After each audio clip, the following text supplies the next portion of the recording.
আমাদের জেনারেশনটা একটু ব্যাকডেটেড হলেও ঠিক আছে। আমরা এই জেনজি জেনারেশনের বছর দুয়েক আগে জন্মেছি, তো মনে হয় হয়তো এই জেনারেশনে আমি জন্মেছি বলে মনে হচ্ছে আমাদের ঠিক আছে। তো এখনকার জেনারেশন জেনজিদের মধ্যে দেখছি ওই কারুর কান্নার ইচ্ছা হলো বা কোনো কষ্ট পেলো, ক্যামেরা অন করে মানে ভিডিও করে কাঁদতে হয়, বা ওটা আবার সোশ্যাল মিডিয়ায় পোস্টও করতে হয়।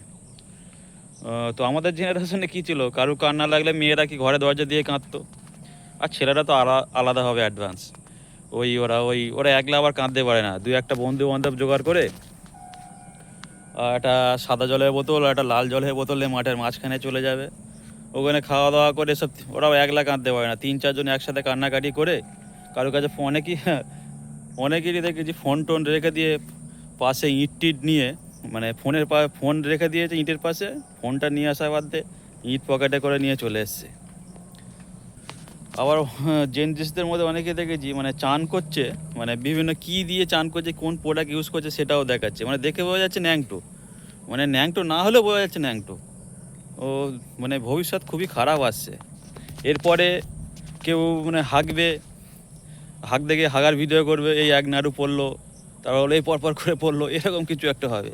দুদিন পরে আরও ভিডিও করবে, মানে বিয়ে টিয়ে করে এই বিয়ে করে বলে হাই গাইস, একবার গাছে ওটা হয়ে গেছে, আবার একবার গাছে উঠছি, এইসব চলবে আর কি।